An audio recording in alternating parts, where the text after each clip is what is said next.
I forgot to hit the live button, so I just had the music playing to absolutely no one, so... Just me listening to this cool intro song that my friend made.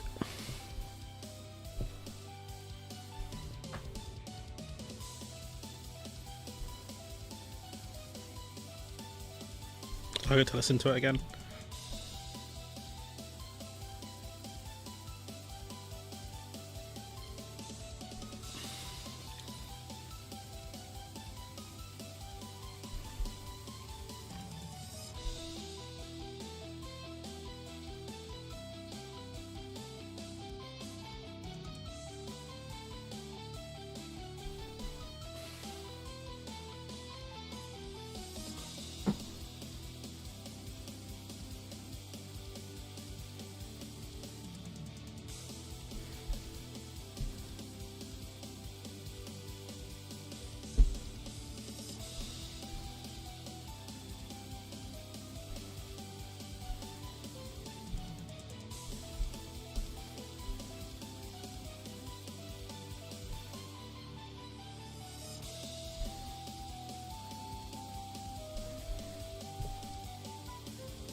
Alright.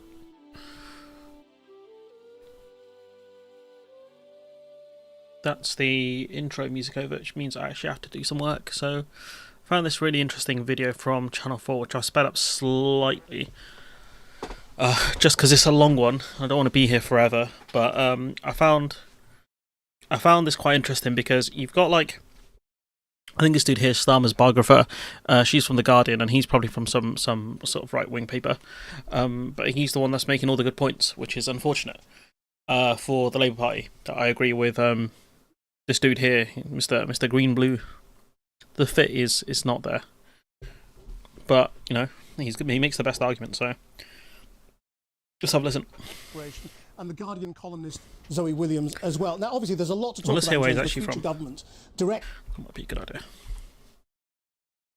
to reform. With me here in Westminster, Tom Baldwin, a former Director of Communications for Labour and Keir Starmer's biographer. Sir Craig Oliver was at the heart of David Cameron's Downing Street operation, and the Guardian columnist Zoe Williams as well. Now, obviously, there's a... So, you know, you got two lefties, two somewhat left people, and a guy who worked for David Cameron, big DC. lot to talk about in terms of the future government direction with this reshuffle, but we've got to start with the disaster of Angela Rayner's loss. It's a huge blow, isn't it? Yeah, look, she and Keir Starmer have had their ups and downs over the years, but I think he's genuinely regretful that she's now leaving his government because she's a massive asset. I mean, we talk about politicians being out of time. Do you know what? I don't know how much they care that she's gone, considering that all they did was brief against her anyways. You know, she was the one that got absolute pelters from her own team. You know, she got excluded from meetings. So, I don't know. It's hard to know. You know, it did feel like at times she was being bullied by him. I'll be honest. I did feel bad at some points, but then I stopped feeling bad for her. Touch or not having that sort of feel for what's really going on in the country. Very few people in politics have ever brought her life experience to the seat of power like she has. I mean, yeah, she left school at 16 pregnant. When she talked about grooming gangs, she said that could have been me, because she was leaving nightclubs and getting in the cars with the wrong men. You know, when she talked about care leavers being deemed intentionally homeless, rules that she changed because that could have been her. That direct life experience. That's all good stuff, you know. This is, again, the same government that blocked initially the grooming gang stuff, and they could have done a much bigger push for it. In terms of looking at, just, across the country, all of the issues that we have regarding, grooming and predators. But, initially they blocked it. And I think they kind of, it wasn't public pressure that did him in. It was, in the end, it was the right decision, which was Baroness Casey, I think, told them that there were major issues with the way data was being taken. It's really and evidence that was given. Usual in politics is what the Labour Party should be about, and her departure from government now is really, really sad. But the truth is that the public didn't rally to her defence. You know, it played into they're all the same, they're all out for themselves. Okay, a few things. And she had to go. The thing is about Angela Rayner is it's precisely because she's a working class figure in politics who doesn't actually toe the part. She doesn't particularly toe the party line, but she also doesn't accept a lot of the precepts of the mainstream. And they were out to get her and have been out to get her for a really, really, really long time. The media has been absolutely savage to Angela Rayner way before this happened, Which is true. And, she had briefing stories against her. They were talking about all sorts of stuff about how she would uncross her legs or some nonsense, distract Boris Johnson in PMQs. She suffered a lot of abuse from the media, especially tabloids. 2 years ago, she couldn't go to the opera because that wasn't authentic. But she did screw up. There's no point defending her. The thing is, as somebody who. I actually disagree with you. I think there is a point. £40,000 of tax. Yes, and I'm not defending that bit, but the way it's been covered, the Telegraph. Sorry, I called it the Tory graph. The Telegraph was saying that she was actually somehow making use of her son's disabilities. From what I've read, she used some of the money from her son's payout to help fund her, help her buy her new flat. I don't know if that's true or not, but that's what I've read. Financial gain for herself, which is a despicable slur and not remotely true. She did, if I'd been her, would I have just belt and braced it and just paid the taxes though, or the second home? Yeah, of course, because even if there were an ambiguity, it wasn't worth the fallout. But she... The thing is, she went to seek advice, right? Let's actually look at this. So, the Angela Rayner used family conveyancing firm to buy the flat, right? That's in the tax issue. So Rayner used a small high street conveyancing firm for the purchase of her 800k Hove flat, which has put her in the centre of the damaging tax row. Deputy Prime Minister employed this company. It's not really important. Family firm based in Kent. It's a bit weird that she used a firm in Kent, but okay. Rayner has said she asked for legal advice before buying the flat in Hove, based on which she mistakenly paid the lower rate of stamp duty, believed to be £30,000. She said on Wednesday, however, that she had subsequently taken advice from a senior barrister, which made her realise that she had underpaid. So she didn't go to a barrister in the first place. The controversy has put Rayner's career in jeopardy. Rayner believes she owed the lower amount of stamp duty because she did not own any other property. However, her family home in Greater Manchester is owned by a trust in the name of her son, meaning that for stamp duty purposes, it counts as her property. And you can make the argument that, look, she's an average person or whatever, but she's buying an £800,000 house. She had more than enough money to speak to a professional about this. Rayner, who is also Housing Secretary, has refused to say which firm she consulted before the Hove transaction, although she is understood to have consulted Verico and 2 experts in trust law. The barrister who gave the later advice is reported to have been Jonathan Peacock, a tax specialist who has been a King's Counsel for 25 years. So that's the person she actually asked, and realised she paid the lower amount by the looks of it. The Guardian saying stuff's not important. Certain people didn't respond to request. But, ultimately experts said that small high street firms offering general legal services may not have the expertise with the complex piece of law that determines the ownership of properties held in trust, because trusts are, in their nature complicated, and they're generally there to avoid tax. and to protect assets. I'm not saying she did anything wrong by using a trust. These are the problems within the system. The system allows you to have a trust. The system allows you to be paid via a business rather than being paid directly as an employee, which is something we'll discuss in the case of Farage. But ultimately, she made the wrong decision, and she should have sought expert advice. I personally think she went to this firm, she spoke to them, and they said, "It looks fine. Hello, Wales." I personally think she thought it looks fine. They said, "Speak to an expert." She's like, fuck that. And then she went with the lower rate of stamp duty, so she should save £40,000. So that is a large sum of money. Because she's not a multi-millionaire. Rayner received backing on Thursday. This is all like the past, people graffitiing a house, that's wrong. But I personally think like she didn't seek proper advice because she thought she'd get away with it. And I saw No Justice talk about how someone potentially briefed, it's probably briefing against her. I wouldn't be surprised if someone asked her when she bought her flat, how much stamp duty did you pay in your house? Like surely that would be a lot, and she probably gave quite a low figure, the lower figure, of 30k when it should have been about 70, and someone was like, got you. And then they leaked it to the press. I wouldn't be surprised given how much they brief against her. But ultimately, this is her own fault. She should have went to an actual expert. She would have done that when she set up the trust for her son. She should have gone and sought proper expertise. It's not like she didn't have the money. This argument, this argument that the Guardian journalist is making is just pathetic.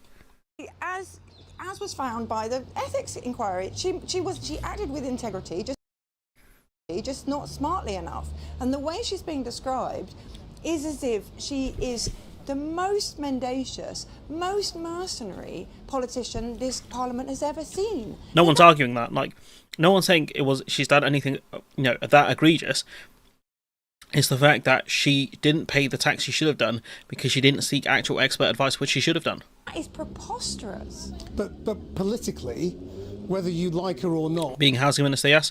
And one of the things that Labour people that support Labour fail to understand is, when you're the party of, when you're out of the two major parties, you're the party of, people shouldn't be avoiding tax and all of this stuff, right? Especially when you're the one who's the government's attack dog as well. She's vicious. She's absolutely vicious towards Tory MPs at the time. She some of the stuff she has said to them is crazy.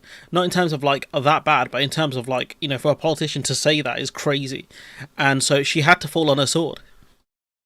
It's a disaster, isn't it, for Keir Starmer? Yeah, I think it is a total disaster, and you can't put any gloss on it that doesn't show anything other. He started the week saying he was going to relaunch his government with phase 2, and he's ended it with a massive reshuffle, which he hadn't been planning.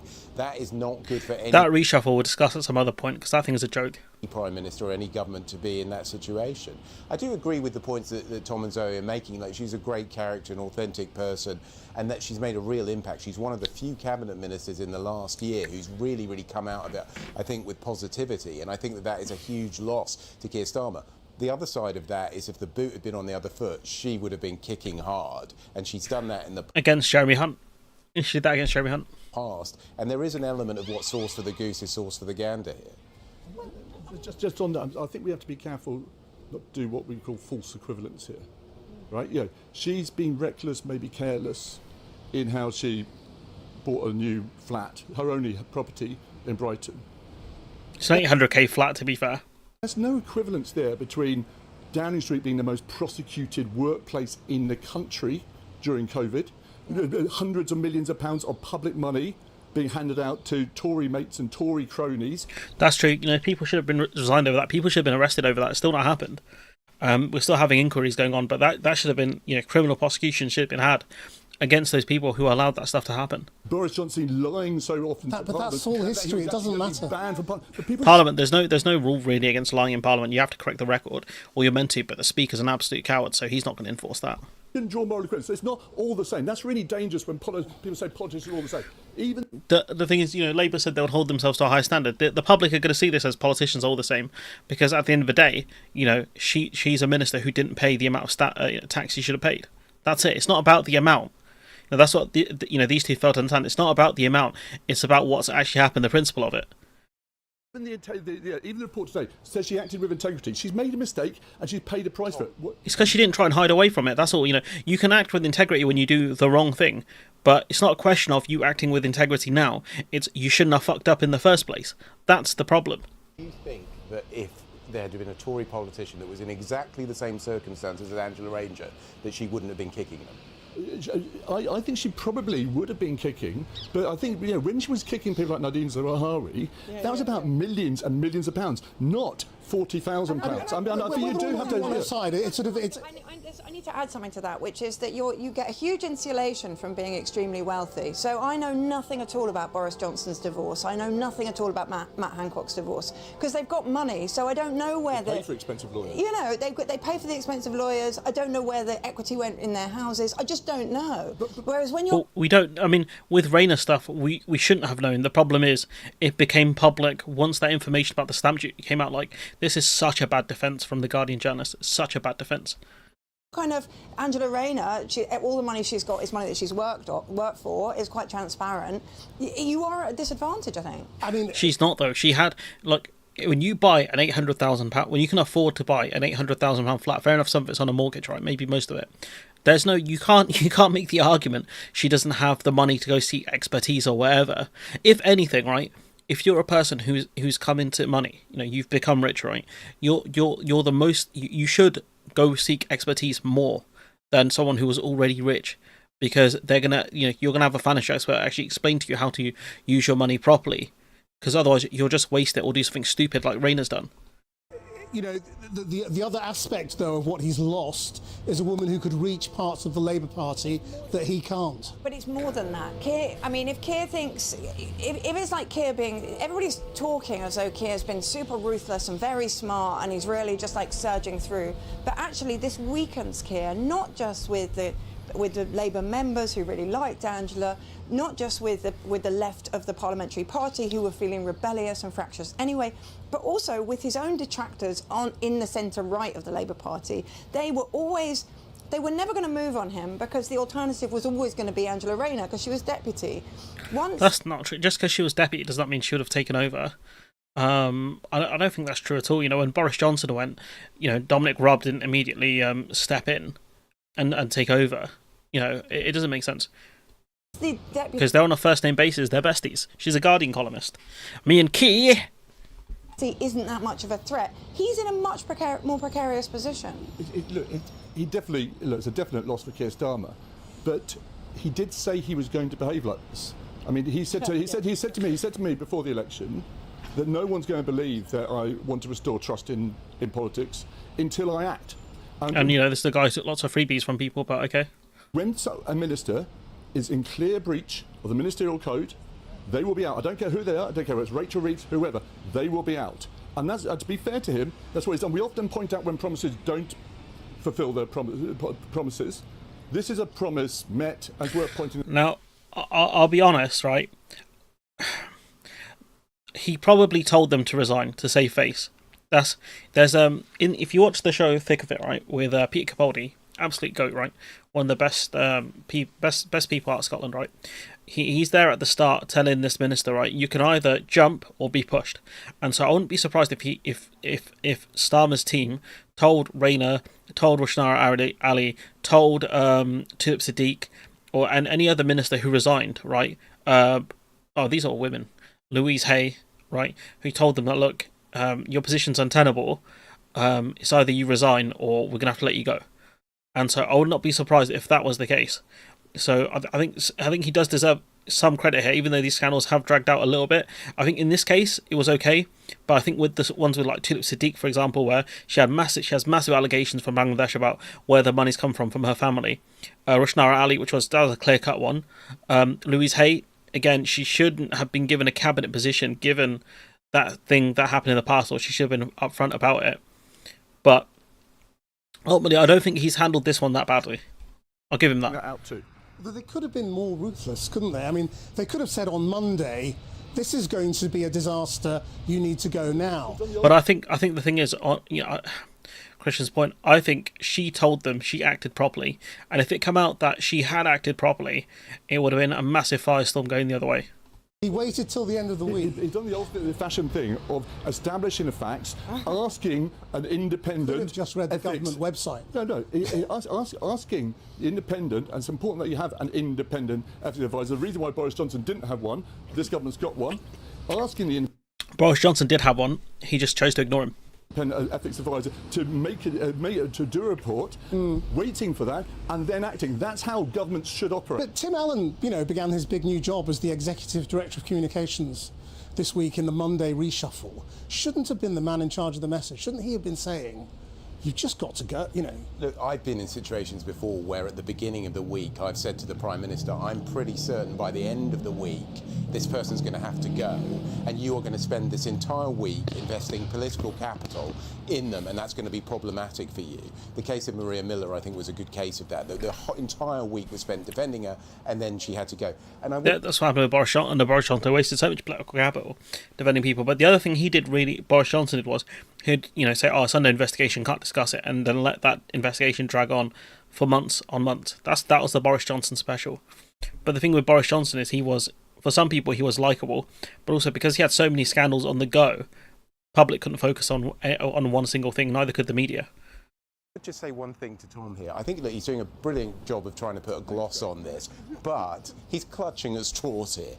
Yes, okay, there's some integrity in terms of maybe how Keir Starmer's behaved, but it is a disaster. And the Deputy Prime Minister, the Deputy Leader of the Labour Party, and the Housing Minister has gone in one foul swoop. That is seriously problematic. You now have a different Foreign Secretary to the one we had yesterday. Right, well, let's talk about that reshuffle and what's happened, because he could have gone for a very, very minimal reshuffle. He could have just moved Pat McFadden to housing and promoted Darren Jones, and that would have been it.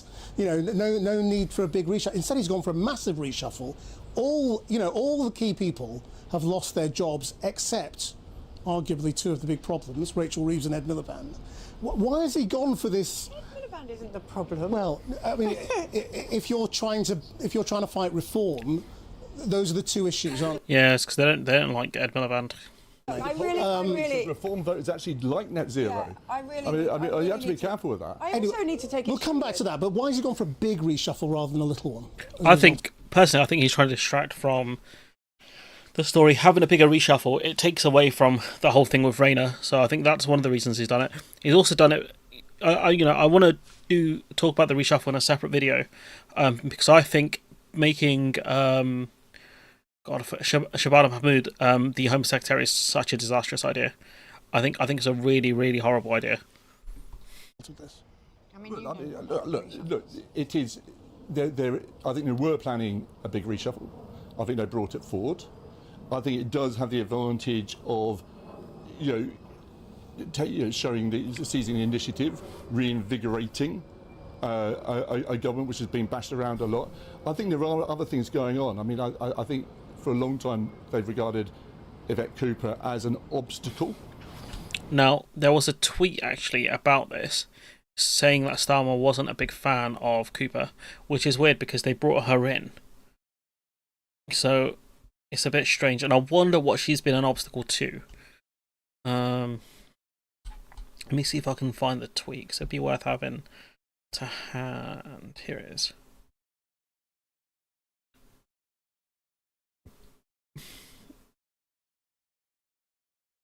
So, Labour source quoted in The Observer, "It's true that Keir never liked Yvette Cooper. She's very difficult to work with, prickly and indecisive." I think the other problem with Cooper is the fact that her husband's obviously Ed Balls, who works for Good Morning Britain. To taking a tougher line on immigrants and small boats crossings. Now, whether that's, whether Shabana Mahmood is going to be that person, I mean, she's a bit of a favourite at Downing Street, but I think a lot of the reshuffle revolves around that change there.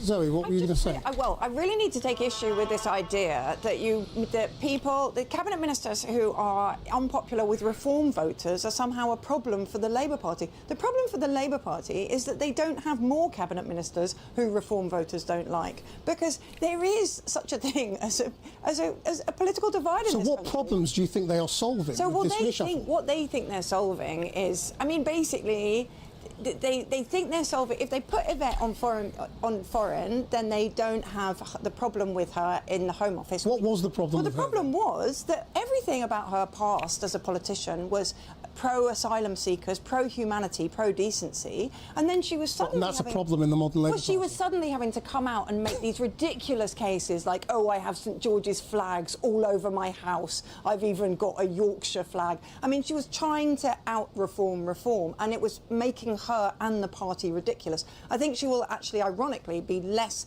exposed to that as Foreign Secretary than she will. I think moving as Foreign Secretary is to avoid, it partly avoids the conflict of interest with Ed Balls as well, because, you know, Cooper's going to be out of the country most of the time.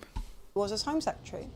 I think there's a big theme that's in danger of coming through this week for Keir Starmer, and it started with, yet again, reshuffling the backroom staff. This isn't quite working. They're not doing the job I want them to do. Now I'm reshuffling my top team because they're not quite working. They're not doing the thing. The problem is for the Labour Party at the moment and this administration is, what does it stand for and who is it for? And nobody that I can meet who takes a keen interest in politics can sum that up crisply and cleanly, let alone the Prime Minister.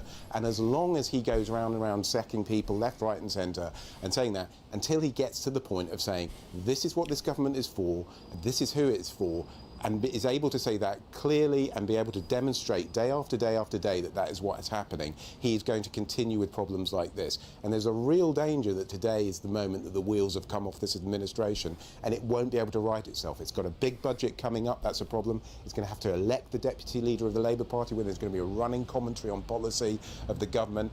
It's really bad, and at the heart of it is, what do you stand for and what are you trying to achieve? Yeah, I couldn't agree more about what do you stand for. It's really preposterous because they spent so long trying to purge the left of the party, and they were so triumphant about it. You know, we've purged all the left-wing members, we've like sidelined all the left MPs. They kind of managed to, the rebellion on welfare sort of passed because summer happened.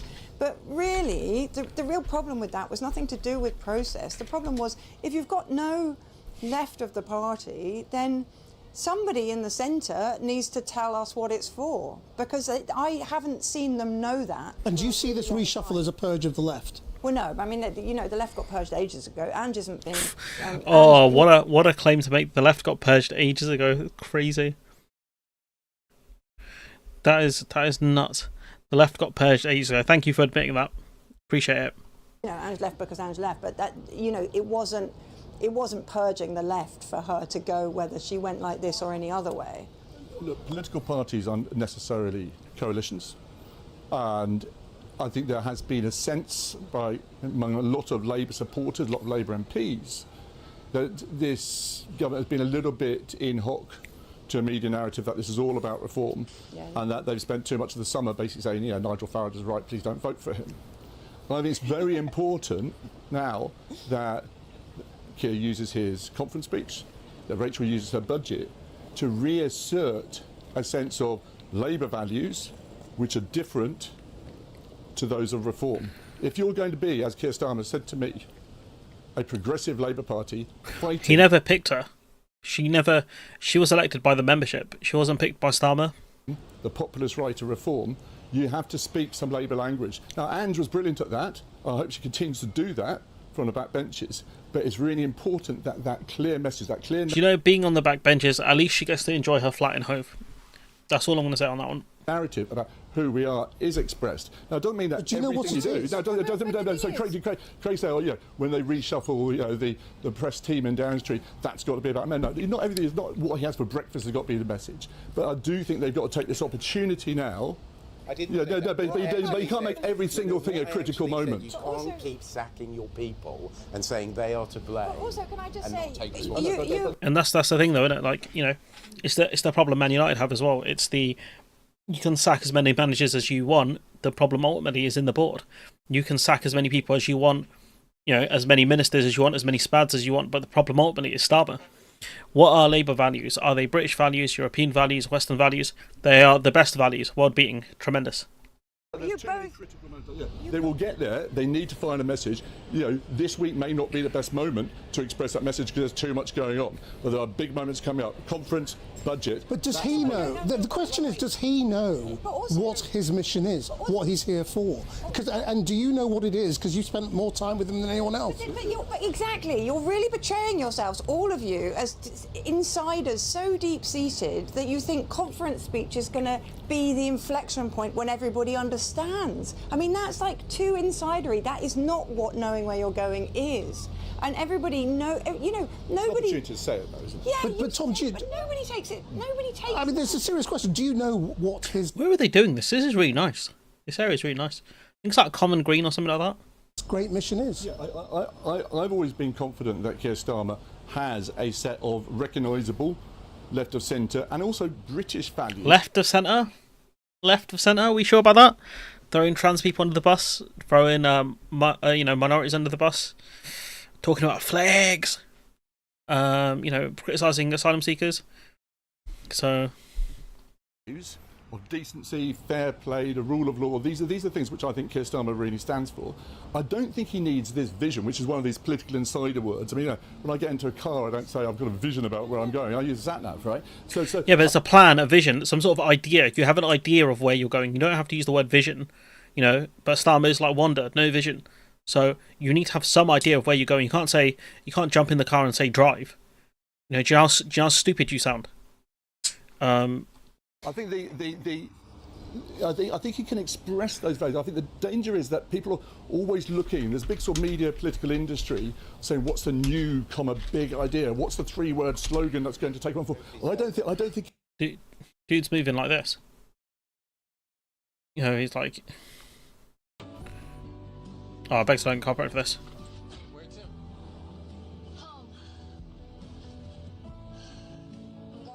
Dude jumps in the car and does this.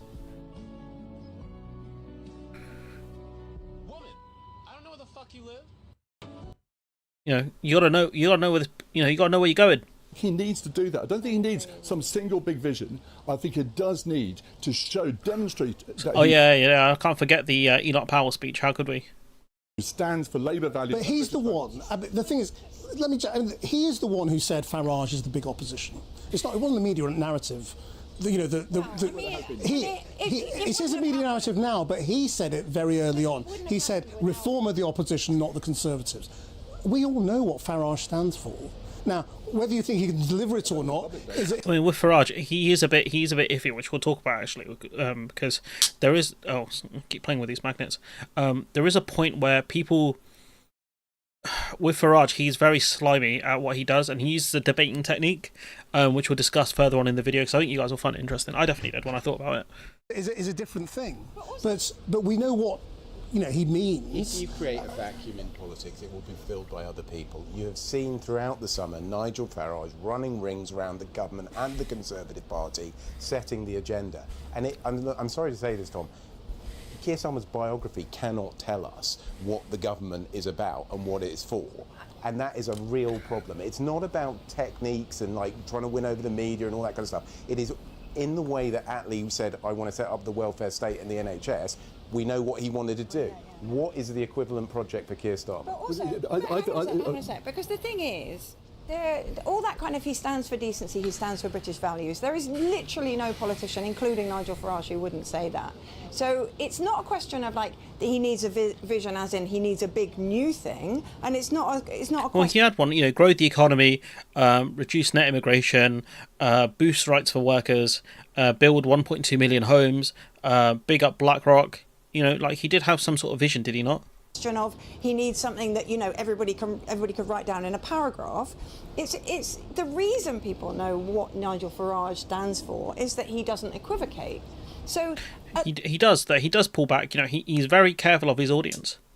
At some point, he has to stop equivocating and have an enemy, for example.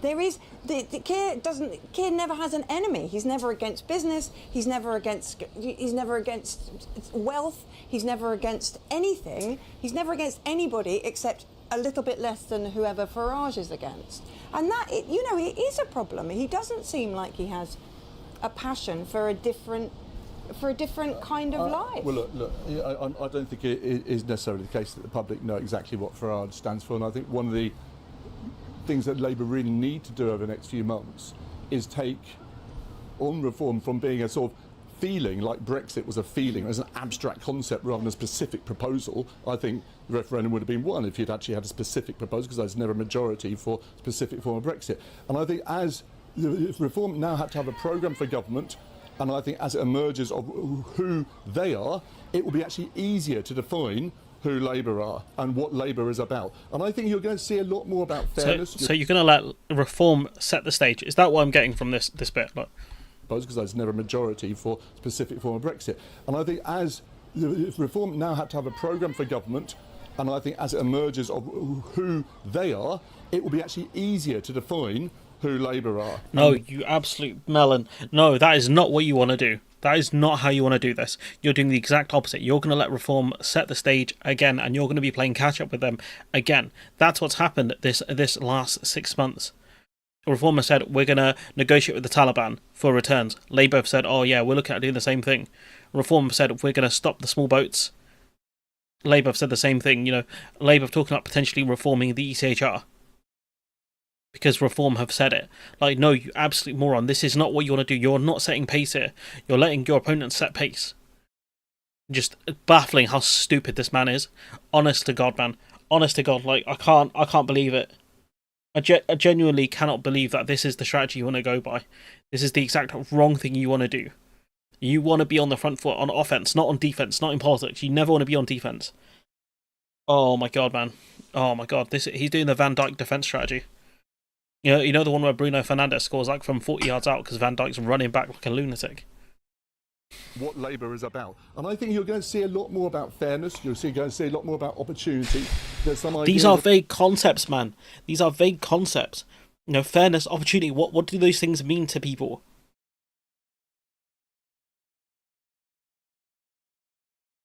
Do you know what? Yeah, do you know what? Let's bring it up because I love that goal so much. As you can tell, I'm a Man United fan, and so I do see the failures of management. I want to do a video on Zap Polanski as well. There's a lot of projects I want to work on, so I think I'm just got to be content with everything being late, to be honest with you. But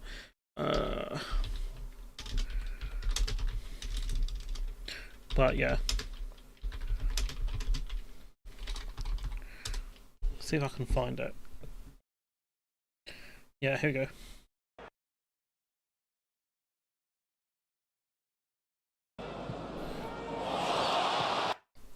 Bruno Farage here on the ball.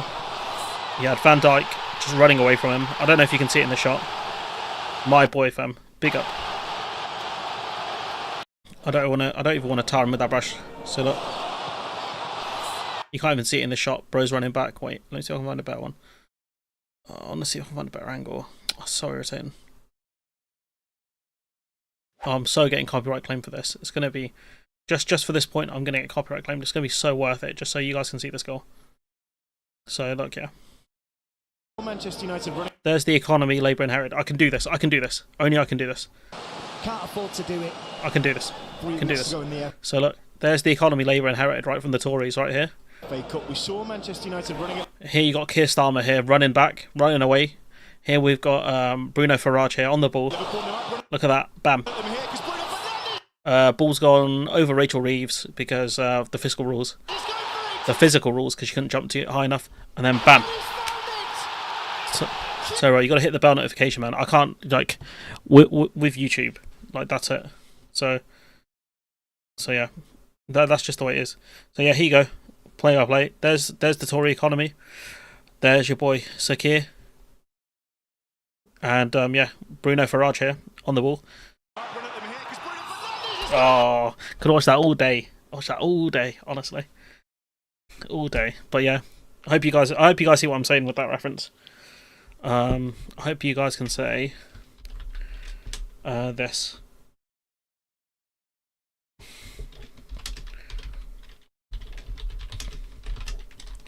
I hope you guys can tell me this. And I'd like to know how Loki used it to turn two of the personal flying monkeys. Monkeys? I do not understand. I do. I understood that reference. And here's the people who don't like football in the chat. I understood that reference. So yeah, I hope you guys understand what I'm saying here. around contributions, I'm less. Well, see, if you keep talking like that, you will get banned from this channel, pal. All right. So don't be starting shit. You don't want the smoke, okay? In this arena, I'm Joseph Stalin, and I will hit you with the internet ice pick. Convinced by at the moment, but I think there are themes. Put this man in timeout. Emerging. Joking. They do have to. I think they haven't done enough to join all the dots of those bullet points of those different missions, those staging posts.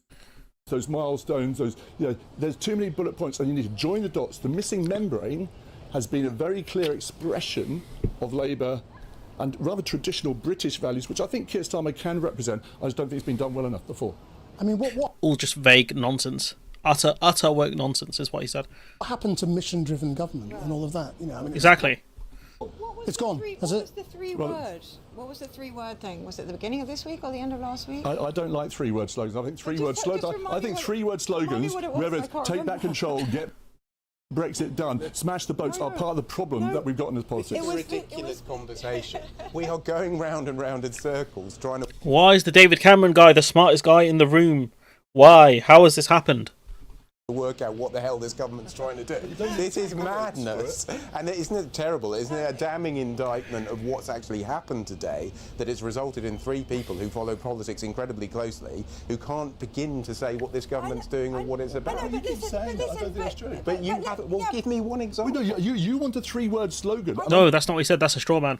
I want a policy. No, but listen, I don't want Workers' rights. Building homes for BlackRock. Bro, you have options. or a three-word There's lots of slogan. policy in common politics. There is an God, you just had to name one. You would have won the argument there. appetite in this country for a party that opposes racist language, for a party Yeah, your party, or the Greens now. that is not cruel to migrants, for a party Do you know what it is? Yeah, it is the thing is, this guy, he is a Tory, but he's also a strategist. So what that means is he's not thinking with his Tory hat on. He's thinking with his strategy hat on. Oh, I've really elbowed this chair badly. Oh, jeez. So I just realised I've taken like a chunk off the padding of the chair with my elbows. That's why it's so uncomfortable. But the thing is, like, this guy, he's seeing it as more of a strategist than he is a Tory, and that's why he can see the problems clearly. party that stands up to water companies, for a party that redistributes You know, okay, with the water companies thing, they are meant to be doing something with them. They are making stricter rules around, sewage dumping and things like that. wealth. There is an appetite in this country for those politics. They're not doing a ton on redistribution of wealth. I know Phil talks about how much they're redistributing or whatever, but they haven't increased the headline taxes that people want them to increase. And Labour isn't iterating them. Now, Labour doesn't want to be that party anymore. But if they don't want to be that party anymore, trying to be half that party, it clearly isn't working for them. Because you're not going to win being half the party. The reason he won is because he had a coalition of people on the left and a coalition of people in and around the centre. That's what won them the election. Let's just drill a little bit into the deck chairs, and what each of these appointments might mean. We won't be able to move them. I mean, the truth is that for most of the public, they don't really know who a lot of these cabinet figures are. They're not. Well, they're not everyone knows who Harry Potter, my boy Darren Jones is. Everyone knows. Look here, I don't go out my way to give people nicknames for no reason, right? The audience knows who Darren Jones is because I call him Harry Potter every other week he's on TV. So, you guys should know who Darren Jones is. giant personalities. But what is he doing beyond? I mean, I get you're saying fine. Yvette Cooper was a bit of a block to reforming the Home Office in your view. So, are you telling me right now, Yvette Cooper, the person who kept talking about controlling immigration, right? Are you telling me Yvette Cooper was stopping things like, oh shit, she was as well? Because Labour are talking about putting people back in barracks. So, let's remember what happened with this stuff, right? The Napier barracks.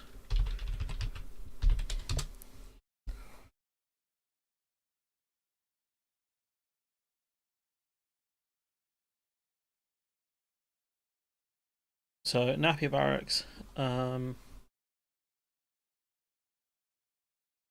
So let's remember what happened with this specific case, right?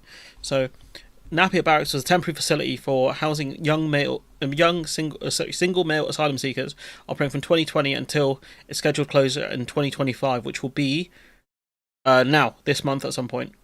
Yeah.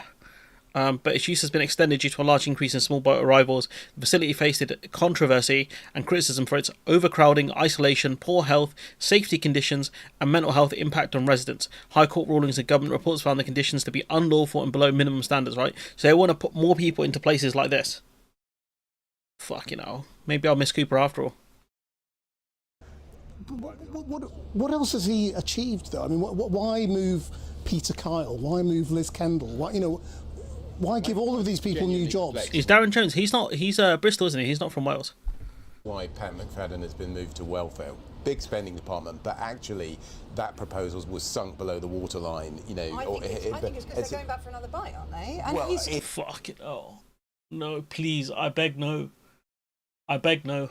I pray to God they don't go through another welfare reform again. he doesn't mind. He's such a street fighter. Is Potter a Welsh name? I don't know if Potter is Welsh, because that's who he is.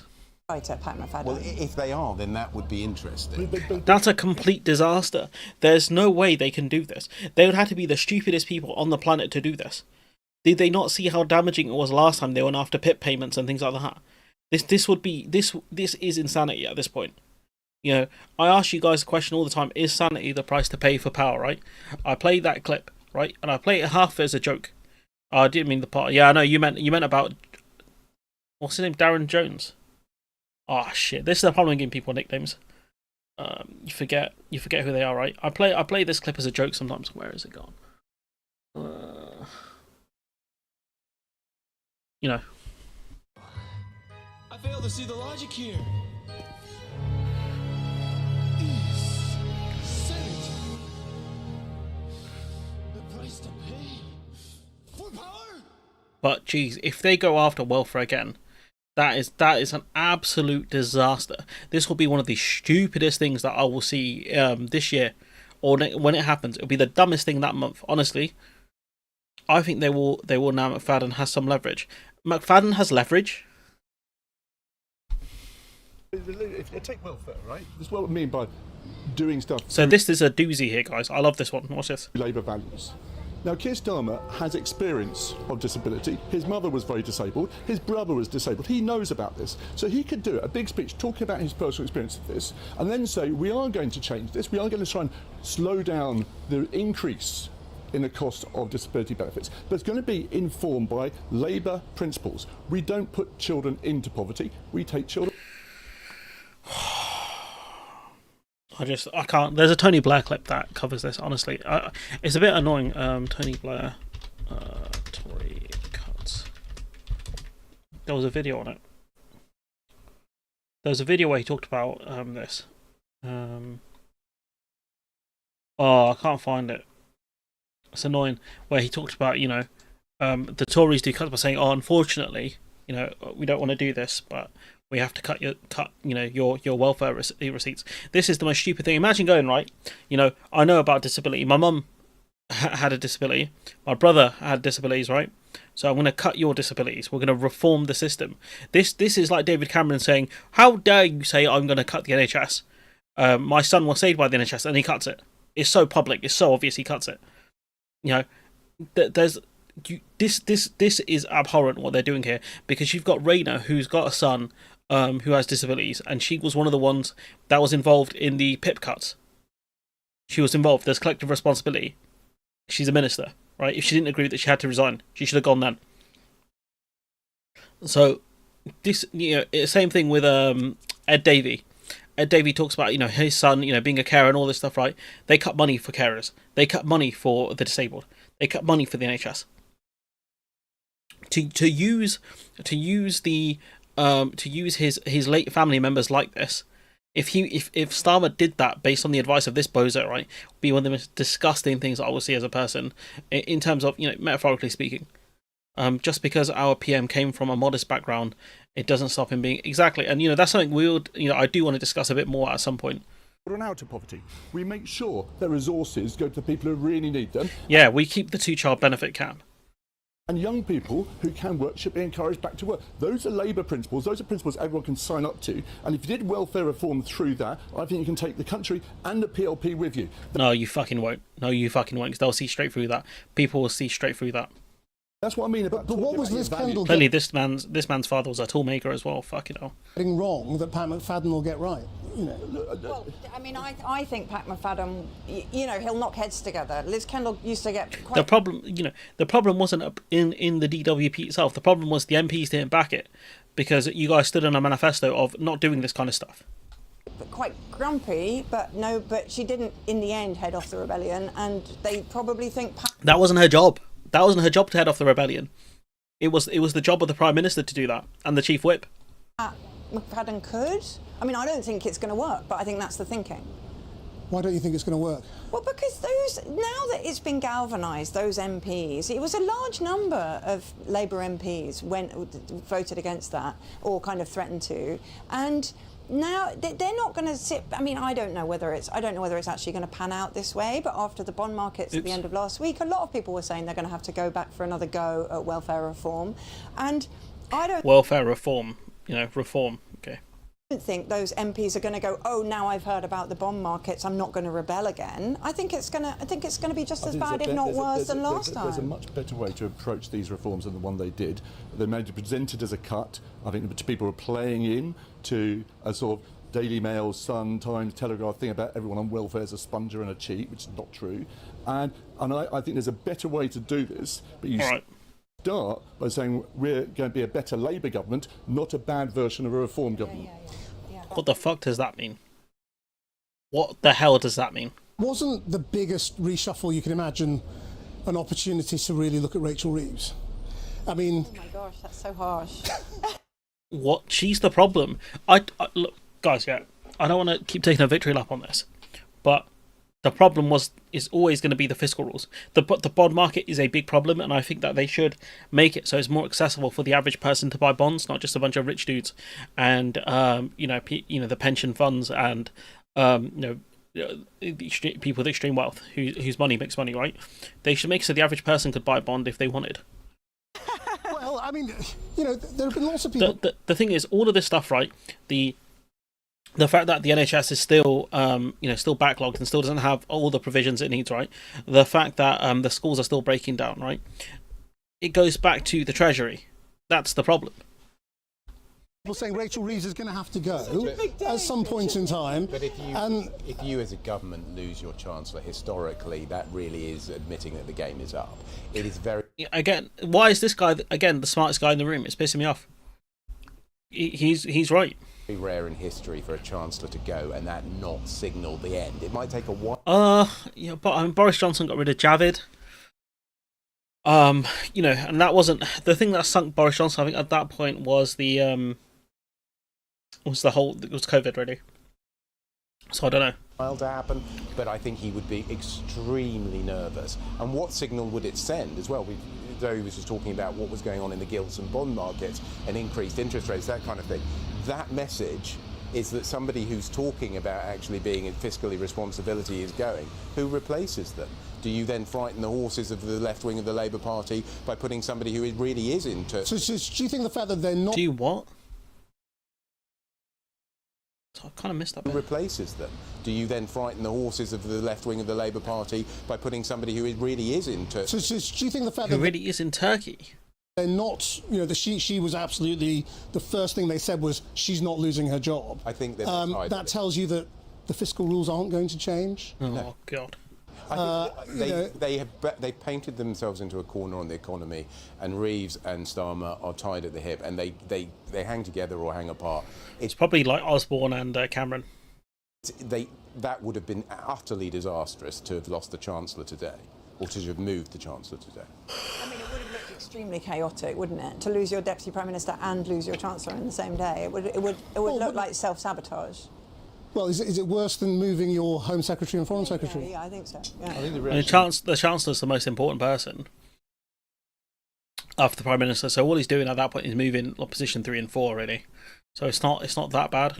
Markets, when people thought that Rachel Reeves might be going earlier in the summer, does give an indication of how important she is to this government. And the axis between her and Keir, I think, is intact.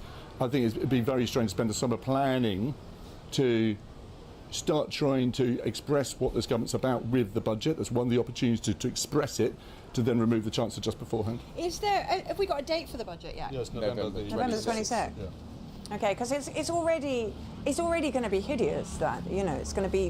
Whatever happens, it's not going to feel like there's loads of money, and it's going to be nearly Christmas. The other job Angela Rayner had was Deputy Leader of the Labour Party. That's not something Keir Starmer can just sort out, is it? Putting Lammy in there is dumb. No one likes David Lammy. Have to be an election, and that's going to prompt a debate about whether Keir Starmer's got the Labour Party in the right direction. Do you think they can sort of fix it so that there's not really a proper contest, or do you think this is going to be a big out there debate about the future of the Labour Party? Short of actually changing the rules of the election of that post, I don't think there's any way to fix it. Well, I mean, whoever stands has got to get nominated by quite a large number of MPs, which might rule out what might be called a sort of hard left candidate. We'll see. I don't think it will. I think there's loads of hard left. I'm not sure there's quite enough of that. I did see some of the reform stuff. Again, like that stuff's all like it's all pageantry. You know, like what's her name? Leadsom, Andrea Leadsom, talking about how she's an insomniac.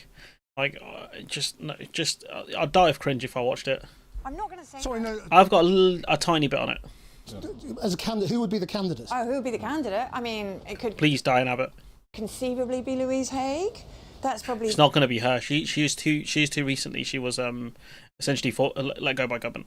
the most. She's the most. No. She might lose her phone again. Okay, soft left, kind of medium. Medium. She's like tofu. She's like medium This lady here, who's does no, just stop it. Just stop it. left. They're going to have to try and do it by acclamation if they possibly can. The thought of The Labour Party doesn't do that, does well, it? no, I mean, if only one person stands, They're not doing that. That's not going to happen. you can actually engineer a situation. Where That would be a complete disaster if they did that. Brown, of course, in you can engineer a situation where one person stands, but the reality of having conflicting voices with a running commentary on policy and what influence you'll have on that is potentially disastrous. I think because Rayner was so loyal to the party, it did protect Starmer a lot, but it also meant that he made a lot of bad decisions. You know, how can you on the one hand talk about the need for opposing voices, but then talk about the need for unity as well?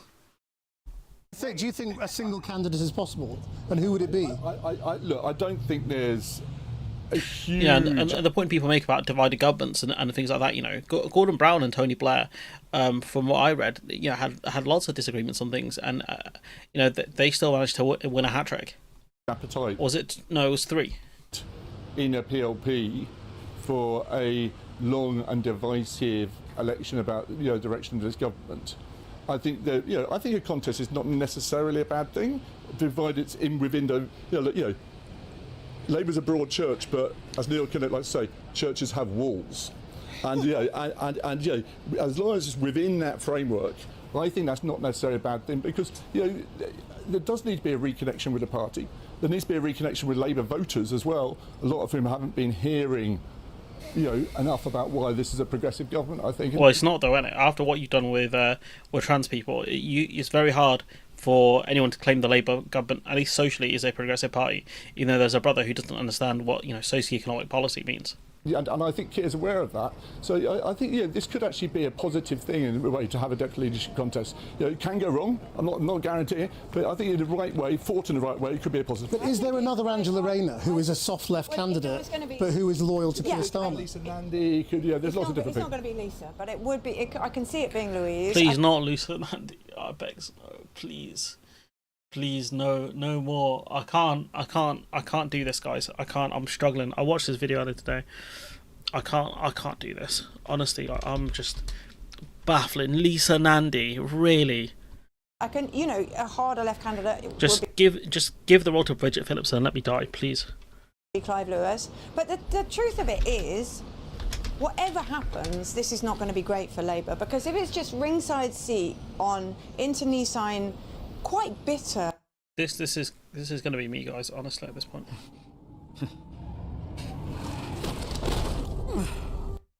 Honestly, just die of cringe. Fighting, which yields a candidate that nobody much likes, and just leaves everybody feeling very bruised. It's a precarious moment for the party in membership terms, with your party starting and Zach Polansky winning the Greens. It's a precarious moment. A lot of that space is getting eaten away. That's the problem, and it might be the case that this will probably benefit Reform quite a lot, of the way that the left is getting completely split here. In terms of the PLP, with so many of them kind of disgruntled and not really knowing what their kind of mission is, it's very precarious for Labour. And I think, even though I'm looking forward to it, because I think there are conversations that need to be had, I think it's going to be ugly and destructive. Do you think it's possible that Andy Burnham comes back into the fold somehow? The king in the or yeah, I mean, or is that for another day? I mean, there's possibilities through by-elections. I don't think Andy... He would have to be an MP, would he? He'd have to be an MP, but I don't... to be deputy leader of the party. Yes, he does. He has to be from the PLP. But I think it's very unlikely that the new deputy leader of Labour is going to be anything other than a woman. I think it would look very odd to have two men. I mean, what is remarkable is now all the great offices of state, other than Prime Minister, the first time in British history, are occupied by women. I just don't Home think Secretary, it's that Foreign Secretary and remarkable. Chancellor. It's just not remarkable anymore. Women are capable of being just as useless as men, and it's just not amazing to see loads of them. Craig. Yeah, I think it's about performance at the end of the day. It does help, having diverse cabinet does help, but you also at some point you need people who are gonna put the work in. And so if it's a woman, a man, I don't care, but just put the work in. I don't care Shabana Mahmood's the first Asian Home Secretary we've got. Genuinely don't care. Or Lamy wasn't the first Black Foreign Secretary we had. He's the first Deputy Prime Minister or whatever. I do not give a shit. Just get the job done and do a good job. And don't do stupid shit that I have to cover all the time. Drop one of the magnets, could cry. Oh no, I see it. Bear with, guys. I fidget a lot. So that's what I ask. If Andy has since he would stay away, what? I think we're seeing the danger of the Labour Party navel gazing and looking into itself and having all these discussions and arguments. I'd make one big point as we're coming towards the end. I genuinely want to see this government succeed, and the reason I want that is I want a broad government that's largely in and around the centre of politics to succeed, because I think the British people are looking at politics at the moment and saying you're all failing, and if there's another failed government, that is 100%. Going to be a real and serious problem. It's Nigel's time in this country, because it plays into I love this guy. He does the politician's point. Hands of Nigel Farage, and so I genuinely hope they get their act together, but I'm not hearing any sign of it at the moment. Look, that's how you point as a politician. That once I'm going to agree with Craig, partly because he wants the government to succeed, but the point is this: if this government does fail, it's not going to be replaced by some moderate Conservative government, or even a moderate Conservative government in alliance with Liberal Democrats. Keir Starmer said, and I think it's true, if this government fails, it will be replaced by a populist far-right government, which will do immense damage to... And this is the point here. If it fails, if this government fails, so it's not on the voters, it's if the government fails. So they've set the stage, they've set the criteria, right? It's up to them to deliver on it and actually be able to put out coherent messages. That's on them. If the voters buy it or not, that's a different problem. But at its core, it'll be if Reform win, it's because Labour failed. It's not they won, it's we lost. That's the difference. Everything we hold dear about this country, and so if you're patriotic, I think you do want this government to succeed. Okay, but listen, even if it doesn't fail, I think it's going to be defeated by a populist far-right government at the ballot box. I thought you've given up already, Zoe. I haven't given up. My money's on another horse. What you think a far left party can win an election? I think we need to have... Or do you think just splinters the left vote? We need to have a party that's saying things that people believe in. Even at the price of Reform winning? You can't... the thing is, I've been listening to you guys since 1997 when you say, take your medicine, give up what you want, we're the only people who are going to win. And I'm done listening to it. All I know is that when the right coalition gets together, they tend to win. When the left coalition gets together, we tend to win. And it's really important to try and find ways of building and bringing that coalition together, which goes back to my point, which you do have to start speaking progressive values. You can't just be looking like you're chasing after reform. And that's all they're doing. Losing 3 times as many votes to progressive parties than we are to reform. We had better leave it there. But the problem is, you got to look at the actual seats, as the data man would say. But yeah, I did want to discuss a couple more things. I mentioned this one. Rayner saying Labour's Angela Rayner tells sacked Tory ministers to stop moaning. So Labour's deputy leadership favourite Rayner has typically a forthright message to former Tory ministers who've been sacked by Boris Johnson, which is get over it. She's talking about how sad they are and stop whinging and all this stuff, right? That's it. Like when you're the thing. with this stuff is when you're constantly on offense like this, when you're constantly firing at people, eventually they're gonna try and get you. And she gave them the ammunition. So, I know a lot of people are saying it's misogyny and things like that. It has a little bit of that, but also the fact that she's constantly on offense. She's on smoke all the time, and so what that means is, they're gonna try and get you because you're their best shooter, and they got her. And this is Owen Jones saying why he doesn't have any sympathy for her. He talks about Dalul Ahmed, a Palestinian takeaway who was a constituent of hers. She'd met him several times, visited shops, posed for pictures. She gave him a tour of Parliament. They spoke a bit. Within weeks of the genocide, his mother, brother, sister-in-law and 2 little nieces were murdered in an Israeli airstrike. He was desperate to evacuate his wife and little daughter, only 4 months old, from Gaza. The little child was buried under rubble 3 times by Israeli attacks. He emailed Angela Rayner twice to seek her help in evacuating his family. She ignored him. He then turned up to a Labour fundraiser in January 2024 and stood up clutching pictures of his dead mother, talking about his murdered family, asking Rayner for support for a ceasefire. She knew who this man was. He was thrown out of the meeting and onto the street by security like he was trash. He did nothing and simply said, "Thank you, you've made your point." She said nothing and simply said, "Thank you, you've made your point." Just take a moment to, just think about this one. Palestinian man who she knew, whose family had been slaughtered by British facilitated Israeli onslaught, whose pleas to evacuate his wife and daughter had been ignored by her, stood up holding photos of his murdered mother, pleading for her to take a stand against the violence. And then a few days later, Rayner was interviewed about the incident by Beth Rigby, who framed it as an example of the sort of threats politicians have to face. So, I don't have any sympathy for her, to be honest. This is a person who was telling the Birmingham strike workers to accept the pay deal. These are the people striking in Birmingham, despite the fact that, oops, that is the wrong tab. This is the one I wanted.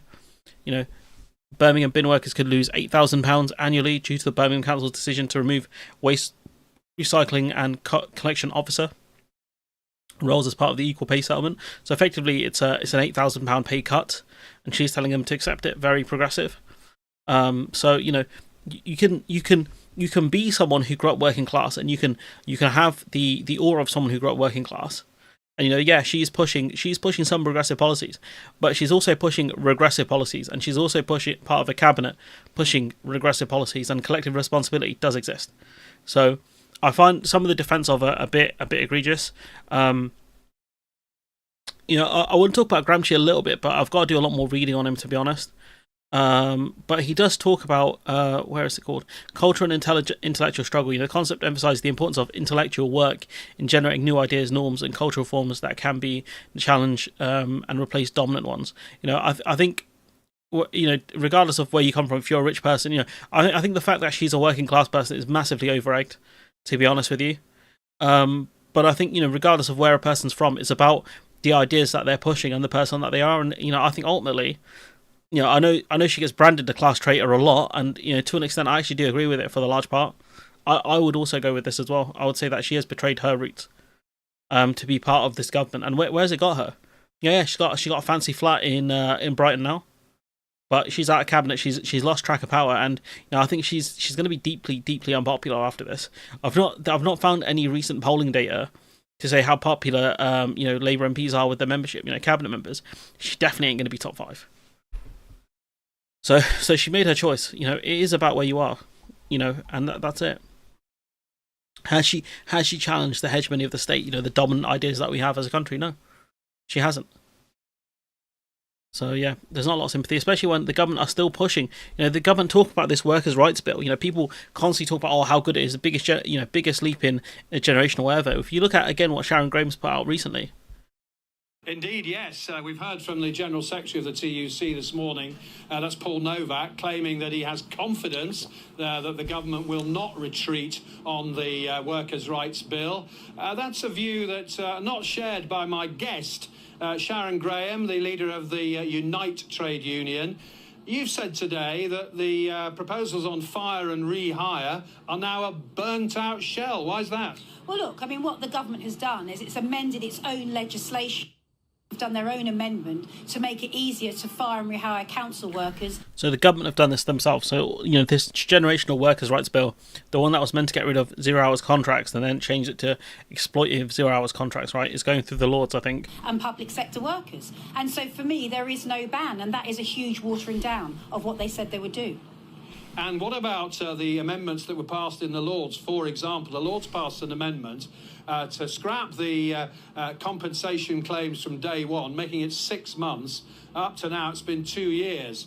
How confident are you that the government will overturn that when it comes back to the Commons? Well, look, I think what the government should be doing is being a lot clearer of what they're going to do. If they keep chipping away at themselves and allowing others to chip it away, it's going to be something that's not worth the paper that it's written on. We need to go back to what we said we would do, which was to put in some clear employment rights for workers to give them a better deal. I think I've been here, Yeah, I've been here. I think it's this basketball court. Yeah, I've actually been here in real life. That's crazy. If they don't do that, then workers are going to feel duped. You've also said this weekend that the Labour government has 1 year to get a grip because, to use your phrase, Nigel Farage is on the government's tail. What do you mean by 1 year? The election's not for 3 or 4 years. Well, look, I think already some of the damage is done from when the winter fuel piece came in. I don't think some people will not forgive them for that. But when you've got Grangemouth, when you've got Lindsay, when you've got council workers either losing their jobs or having their pay pushed down, they're looking at Labour and saying, what are you doing? They're not going to hold on forever. They will turn somewhere else unless Labour do something differently. And what should they do in the next year? Well, what they need to do is deliver for workers. That's what they promised. I mean, we're affiliated to Labour because they're supposed to be the voice of workers. Be the voice of workers. That's what we're asking them to do. Stop shilly-shallying. Save places like Grangemouth. Shilly-shallying? Save Lindsay and put these workers first rather than putting them at the back of the queue. You've had disagreements with Angela Rayner, but she's gone. And you've had disagreements over the Birmingham bin strike. You suspended her from your union. You've lost. The unions have lost a champion in the cabinet, though. What's your feeling about Angela Rayner going? All of these changes happened while she was in cabinet. Are you saying don't care because we've had disagreements with her, or do you regret that she's not in cabinet speaking up for workers and trade unions? Well, look, I mean, obviously I don't want to add to Angela Rayner's woes by commenting. I'm sure she's with her family at the moment. I really don't want to comment on her personally. What I would say, though, that Angela was in charge of the department when we've had this debacle about Birmingham City Council workers who are losing up to £8,000 a year in pay. Why are workers in councils paying for incompetence of councils and council debt? It's not acceptable. Who would you like to see as Labour's deputy leader? Someone on the left of the party, perhaps? Well, look, I've been around long enough to know... Yeah, she doesn't give a name here, so it's fine. We can just leave that. We can leave that bit as it is. But, she is a victim of misogyny. They're talking about her setting up an OnlyFans, which is just ridiculous. But, yeah. It's made a noise like something's disconnected, but I don't know what is disconnected. So we'll keep going, I guess. A lot of people drew comparisons between the Angela Rayner stamp duty thing and with Nigel Farage, and I'll be honest, I'm kind of not seeing it. How many times have you been to Clacton? I've just exchanged contracts on a house there. I'll be living there. Is that good enough? But some people in Clacton have told us that you won the election and then you left. I mean, I see. So not everyone in Clacton. So since the election, and we're just about to move there full time. Is that good enough? You've bought somewhere to live in Clacton. I have. So you can tell Valerie, I don't want to know the road, but you've got somewhere to live. Well, if she comes up and says hello... Last November, you told Sky News, and I'm quoting you exactly here, just exchanged contracts on the house. I've bought a house in Clacton, your constituency, but it's not your house, is it? I should have said we. You don't actually own a house in Clacton, I should have said we, all right? My partner bought it, so what? Your partner bought the house in their name, and you had nothing to do with it. It meant that the standard rate of stamp duty was paid. How dare you? It's her house. No, how dare you? And, he's in the rules. This is what I mean. Like, when we look at this right, at its core, these are the rules that we have in the country. And if you want to change the rules, that's fine. If you want to change the stamp duty rules, that's fine. And I don't want to be out here defending Farage. But point being is, I don't see the scandal here. His significant other, his girlfriend, whatever, bought the house in Clacton. Now, if she didn't own any other house, she would pay the normal rate of stamp duty. If Farage had bought the house, he'd pay the higher rate of stamp duty because he owns other properties. So, he did lie when he said, I bought a house in Clacton, because he didn't, his girlfriend did. But I'm not seeing the big scandal here like everyone's making out. No, I guess the scandal is he's pretending he's more invested in Clacton than he actually is. But again, we knew he's not invested in Clacton anyways. He can pretend like, oh, because he lives there or whatever. He's like a massive proponent of it. He's there every 2 weeks or something like that because he's constantly jetting off to America. So I don't see this attack line being that good. And I've seen this one as well, where they're attacking him based on the fact that he uses a private company for his tax affairs. It's about professionalisation. Do you think you've done that, this conference? I think massive steps forward. I mean, just have a look at everything, have a look at the stage set, have a look at the way it's all gone. Hello, lovely to see you. How are you? Lovely to see you. Well done. Yeah, no, I think we're moving on very rapidly. I genuinely do. You made a big deal about Angela yesterday and her tax affairs. I didn't. I made a very small deal of it compared to everybody else. But there are rumours that you're using a private company for your own tax affairs to pay less on your GB News earnings. Is that true? I have massive outgoings. I employ contractors. I have a business that does a variety of things, many things. But are you using that to pay less tax? No, I'm using it legitimately because I run a company that has overheads. And this is what I mean. Like, I don't want to defend Farage here, but this is normal in business to do this kind of thing, to have the investment go through a company. It depends, because there are issues with the status of employees versus I think it's contractors. They've had to change the rules for lorry drivers, I think. But Gary Lineker nearly fell foul of it. Fairly recently. There was a big row. Sports presenter Gary Lineker has won his appeal against HMRC over a £4.9 million tax bill. The UK authority pursued the Star over taxes on income from both the BBC and BT between 2013 to 14 and 2017 to 18. Lineker presents Match of the Day and used to also work for BT Sport. HMRC said he was an employee of both broadcasters, but judges ruled he was a freelancer and had contracts with both broadcasters. So the question is Farage an employee of GB News, or is he a freelancer? Because they have different rights.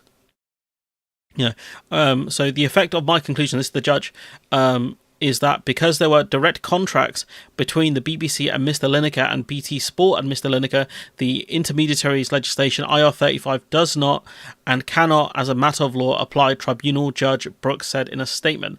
Accordingly, and notwithstanding GLM Gary Lineker Media being a partnership, this is the end of the matter and the appeal succeeds. I don't have a hammer or a gavel, but you get my point. Lineker wrote on social media, I've already paid all the tax due at the top rate, and happily so, because I think he'd be paying corporation tax, so there's only one rate on it. Oh, there could be two. I don't know. I'm totally flabbergasted as to why I was expected to pay double. Thankfully, justice was done.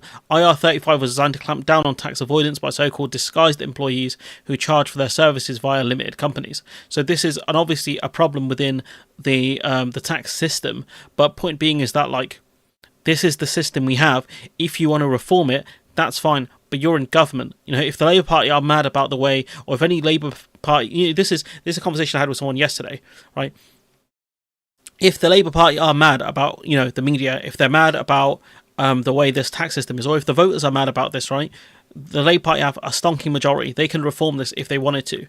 If they wanted to put capital gains in line with income tax, right, to resolve this issue, they could have done it, but they haven't. So, I think this they're trying to. This is not the attack line you want to go down for Farage, especially because this practice is fairly normal.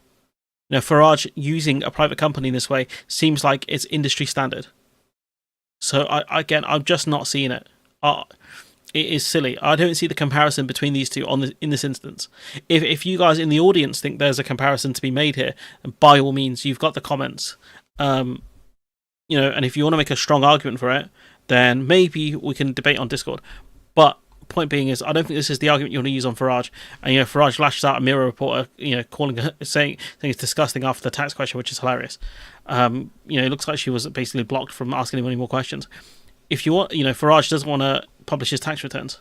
Would you commit to publish your tax returns as you proceed on your journey that Hope will be getting to number 10? All my company returns, of course, are filed every year at Companies House and there for all to see.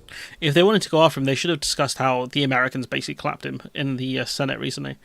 But this is what Farage does. This is what he does in debates, right? So he uses this strategy called Mott and Bailey. So I'll go through the first clip first. Is this one? You cannot come here illegally and stay. We will stop the boats within 2 weeks of winning government. We will stop the boats within 2 weeks of winning government. Okay, so this is. I might butcher this a little bit, but Mott and Bailey, right? Present the Bailey. The arguer starts by making a strong, controversial claim that is often difficult to support with evidence. So this idea they can stop the boats within 2 weeks, right? Difficult to support with evidence, right? And then you go on to clip number 2, which is this one. I didn't say that. I said we'd stop the boats within 2 weeks. Well, within 2 weeks... You'll stop the boats. Within 2 weeks of passing the legislation, we'll stop the boats. Yes. So there's a completely different argument. So this is the Bailey. When the audience challenges this Bailey claim, the arguer doesn't genuinely defend it. Retreat to the Mott or Moat, I think that might be Moat. Instead, they shift to a milder, less controversial version of what they claim that is almost undeniably or easier accepted by most people. So I think they've got an image here. So this is where you start the argument in this section that is much more open, and then you retreat here into the higher section. I might be mispronouncing these words, guys, but yeah, this is how the defense works. So that's what it is. Reassert the Bailey after successfully defending the Mott. The arguer may try and reassert the original Bailey claim, implying that because the milder claim is true, the bolder one must also be true or validated. So if we go back through this, right? You cannot come here illegally and stay. We will stop the boats within 2 weeks of winning government. And Farage knows no one in this setting is going to challenge him. But as soon as he goes on Sky News with, I think it's Beth Rigby. I didn't say that. I said we'd stop the boats within 2 weeks. Well, within 2 weeks... You'll stop the boats. Within 2 weeks of passing the legislation, we'll stop the boats. Yes. So you'll pass the legislation to stop the boats? Well, we can't stop the boats now. No one can. So when will the boats be stopped? By the end of the Parliament? Just to be clear. This happens... No. That would not be acceptable to the British public. This has to happen quickly. We have to get the legislation through as quickly as is humanly possible. And once we have the powers we need, within 2 weeks it'll stop. So within 2 weeks, once you change the law, there will be no more boat crossings? That's right. So what's the bill that you're going to pass again? What did you call that bill? So he's kind of he's lied and he's defended this bad argument he's made, and now he's going to go on to explain his more defensible position. The illegal migration. The illegal migration bill. And just on record right now, if you win the next general election, after that bill has stopped, that's been passed, within 2 weeks of that bill being passed, there will be no more boat crossings. Maybe more quickly, but yes. And if people attempt to come across, what do? Just send them back to France? Detain, immediately detained, not free to walk the streets, and deported as quickly as is humanly possible. Deported to where? OK, so the boat still might come, but you will be in... But the point is, you're going to deport them to where? Like, he's going to have to pull us out of the ECHR. That's going to take some time to do that, and also to rewrite all the agreements that we have as well. Like, this is what this attack line is designed to do is to shift the Overton window. It's not a winning line. He knows he's not going to win with this, but all he's doing is just trying to wear the Labour Party down effectively by making ridiculous arguments, trying to force them to his position. This is what he did to Brexit. With Brexit, right? There's a really good... Honestly, there's another reference I could make to another show, which I'm really tempted to do it, guys. I'm really sorry. This is not premium viewing, but I'm trying to find it. There's a really good Beyblade episode which actually explains this quite well.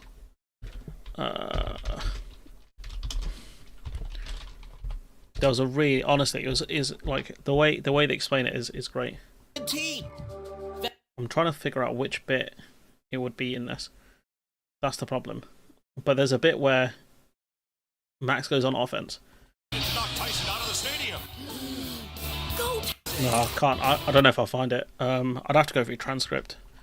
Could I find it? Can I find... Oh, yes, there's a transcript here. Sorry, guys. I'm a massive nerd, so... Set up. There it is. So, like, with Farage, this is kind of his strategy here. Can't you tell a setup when you see one? He's not trying to win with that attack. It's only a defensive maneuver to weaken the strength of his opponent. It's true that a defensive blade like Max's doesn't have the destructive force to finish off Dragoon in one strike, but by maintaining a continuous attack, he's at least keeping up with him. Under these conditions, Tyson doesn't have time to utilize 100% of his blade's power. And that's all Farage does with these kind of statements. He's wearing down the Labour Party, forcing them to focus on immigration, focus on asylum, when they should be focusing on other areas where they're much stronger against Farage. Things like the NHS, for example. Things like it should really be welfare, but it's not. There are other areas where Labour are much stronger than Farage, where Farage is very weak. Especially on Russia. Russia's another one, which I'm not a fan of the hawkish stuff, but by making Labour focus on immigration and constantly platforming this issue, that's all he talks about all the time, is because he knows this is where he's strongest. This is where he'll get the most attention. He's not stupid. Like this man, he knows how to play the media game better than anyone within the Labour Party. The media are happy to platform him, not just because some of them agree with him politically, because he gets them views, because he knows how to play the game. He knows that immigration's a massive contentious issue within the UK, and he's constantly amplifying it all the time. Making these kind of inflammatory statements because he knows he'll get called up on it, and so he'll double down on it, or he'll try to bend the argument to make it look like he's correct when he's not. He's very good at what he does. So yeah, there's a bit more, Labour talking about listening and things like that. There was a little bit more actually I wanted to discuss. So, this is Andy Burnham being interviewed. The new look. Have I lost the class by doing the Beyblade reference? 'Cause I might do that in the actual video as well. Cabinet doesn't include the right balance of people. I am concerned about the balance.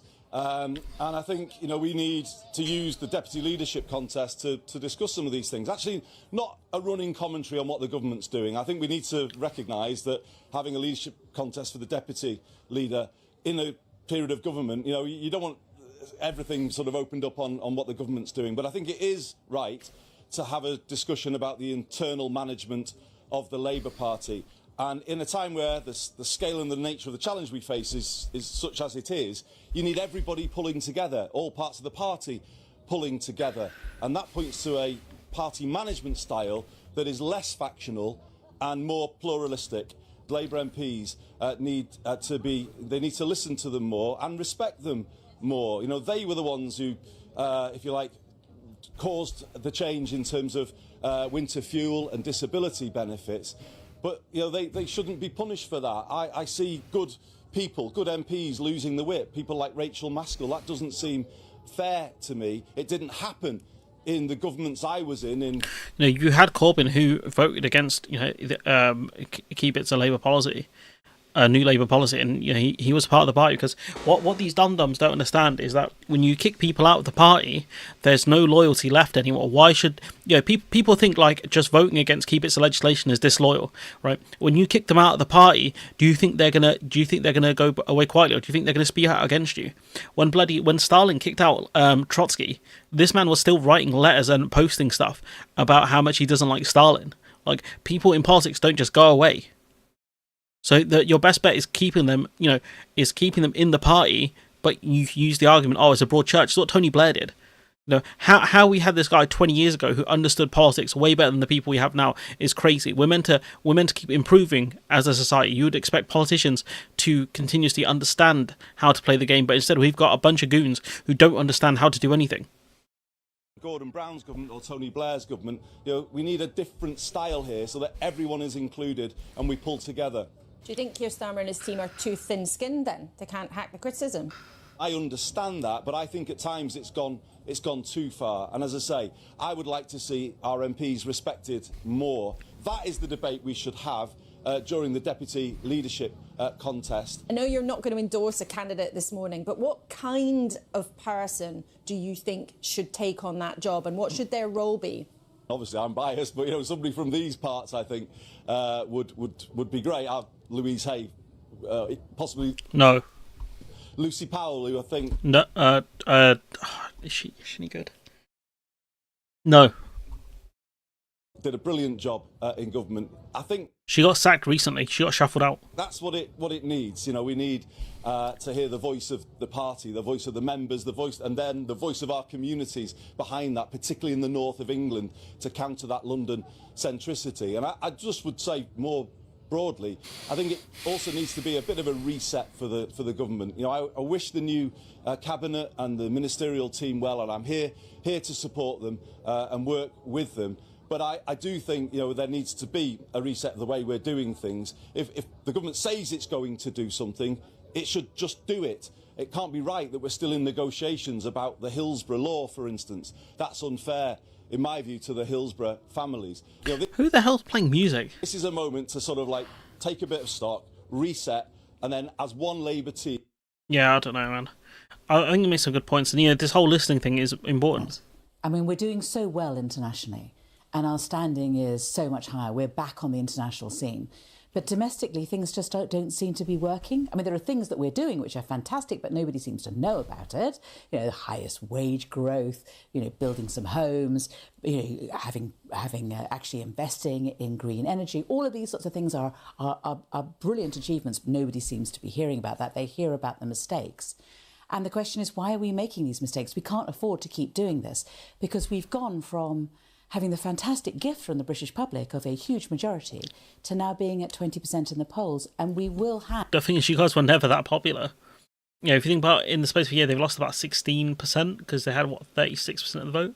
So, you know, they've lost, you know, a decent chunk of support, but they were never that popular to begin with.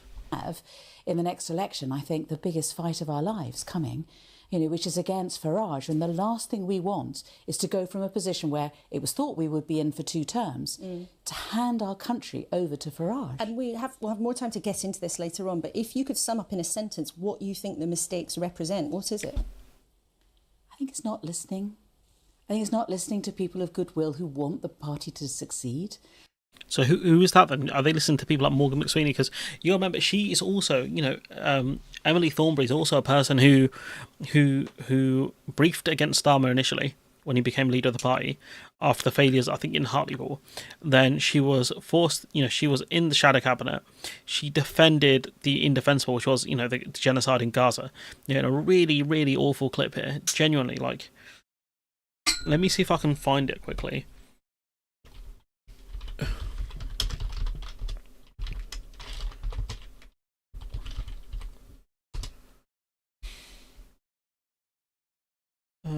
Let's see. Let's see if I can find it. Yeah, it's this. Look, she was a member of the shadow government, right? And so this was the situation she was put in. Whatever actions are taken by a democracy, it has to be done in accordance with international law. And we have heard tonight from the President of the United States that he has been on the phone to Netanyahu, and both of them have agreed that democracies need to act in accordance with international law. Pause there, if I may. Do you think cutting off food, water and electricity is within international law? I think that Israel has an absolute right to defend itself against terrorism. That's not the question I asked. It is an answer to the question that you've asked, and I think it's an appropriate one at this time. Why won't you answer whether you think it's in line with international law or not? Because I've tried to answer, and I've tried to say that we've already heard from your previous guest about what might be happening on a day-to-day basis. So we're now on day 4. And so we hear that there are troops massing on the border. There may well be an incursion. Immediately before an incursion, then, as the permanent representative have said, that it might be appropriate in those circumstances for there to be the sort of action that we've heard about, and then the invasion afterwards. I don't know, because at the moment we're in the middle of a hot war, and Israel is in the middle of defending itself, and we have to stand with Israel. So this was the interview that she gave, right? This is what Starmer's team basically not made her do, but this was so she could keep her spot, right? So this was, she was shadow AG at the time, and she lost that role. Let's not forget, she's not in cabinet anymore. And so I think personally she feels slighted by the Starmer team. It would make sense, you know, to give this horrendous, you know, this really, really bad interview. Like, she got pelted so badly. You know, she's Owen Jones's MP, I think, as well. But yeah, you know, and this, I mean, like, you can talk about listening and all this stuff, right? But like, listen to what? To who? Like, it doesn't make sense. And you can see the party is fracturing. You can see the party is fracturing. And I think there are people who, as I've said before, people who talked a lot of shit last year, and I want to hold them to account of what they said, because they deserve it. They 100% deserve it for what they said. But I was very surprised to see this. Fuck Labour. Crazy work, and in the space of less than a year, they've gone from being Labour's biggest supporters to this. And, I think this video she does is good. I think there's disagreements I've got, but there are some disagreements. But I think now the Green Party. I think overall, Dystopian. I think overall it's a decent video overall. But that's it. That's what's happened now, and you'll still get some people who still don't understand politics generally, and we'll talk about them in a second. But the situation that the Labour Party is so lost at the moment and so devoid of ideas, that I might do this. I might split this segment into different pieces, because I think it's a really interesting piece that Channel 4 have done here by bringing these three people on and kind of tackling the reshuffle, the Rayner situation, and Labour's general situation here. But ultimately, when it comes to this space, it is fragmenting. You can tell, along with the electorate, it's not just the voters that are fragmenting, it's the political space. You've got people who are seem very loyal to the party, the people who desperately wanted the Labour Party to do well, but also the same people who were blinded by that hope, by their own ambition, I would say, to what the Labour Party clearly were, because the fiscal rules were the thing that underpinned the Labour Party. All of this stuff, like this statement she made here, this was before the election, guys. This was before the election. So to make the argument that, you never knew Labour were going to be this bad, I mean, it's a fair argument, because I didn't think they'd be this bad. I didn't think we would be we're talking in the minuses here, but I didn't think they'd be that good. I thought we would see maybe a 4 or a 5 out of 10 kind of performance here. In some areas, we're seeing a 2 and a 3. A 2 and a 3. I wasn't expecting that kind of performance. We're talking a generational stinker. We're talking about, you gave away the ball and the team and the opposition scored about 3 times. We're talking when Karim Benzema said about what's his face, Vinicius Junior, don't pass to him. He's playing for the other team. Those Labour people are telling me that I was wrong for voting for Plaid, and that would enable the Tories when Labour became the Tories. Yeah. And you got this bozo here talking about how I say bozo. I don't want to be mean again, because I've already done that. But talking about the single market stuff, pushing this stuff again, talking about how Labour should, if they're in electoral danger here, have 2 options. One is electoral reform, despite the fact they've done no research into what kind of PR system they would want, and also potentially rejoining the EU or pushing to rejoin the EU. Reform, or a promise to start talks to join the EU. Or at least the single market. At least the single market. Like, bro, we've gone through this. You were there when I discussed the whole thing with the single market. My brother, you were there. I told you it can't happen. I explained to you why that couldn't happen. But, if Labour are in an emergency, guys, they can talk about rejoining the single market. These are the great minds in the space that understand the Labour Party and understand, politics and things like that. They're the geniuses we're stuck with. So we've got these 2 geniuses here in the media, the Guardian columnist and Starmer's biographer, who clearly have no idea what's going on. And you've got this person here who's kind of figuring it out, and you've got this guy here who is still, he doesn't know. So I think that ultimately ends it. And to those guys, I'd say, Kaiba, if you truly want to know, open your mind. They've got to really not just listen to people, they've got to understand where they're going wrong here. And I don't think they will. I think for these guys, they don't understand politics at all. I think I've watched so much. I listen to so much political content, right? There are people who don't understand, socioeconomic policy, for example. They can't understand how the two fit in together when it's so obvious. It's politics basics here. I know I mentioned Gramsci, and I've got a lot more reading to do on Gramsci and to understand him, because he's a very, his ideas aren't, the most complex, but they are very interesting. The way he thinks is very different to the way other people think. And, I think with his arguments, it's less about a person's background and less about their wealth per se. Whereas I think Marx was far more kind of wealth focused.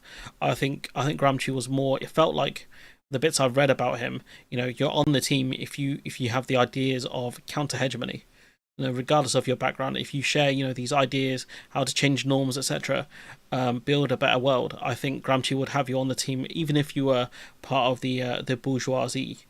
or even if you're a petty bourgeois, for example, they're middle class. But that's just, I could be wrong. There are people who are, who actually understand Gramsci a lot better than I do, of course, because I'm a novice when it comes to that dude. But yeah, that's how I see it, anyways. I don't care if someone's. Did you read James Hickles' Less is More? I have no idea who even that is. I don't know who that is. James Hickles. I've no idea who this brother is. Are you James Hickles? Are you promoting your own book? Seen this man? Have I seen this man? I could have seen this man. Also, Navarro Capitalism's Addiction to Growth.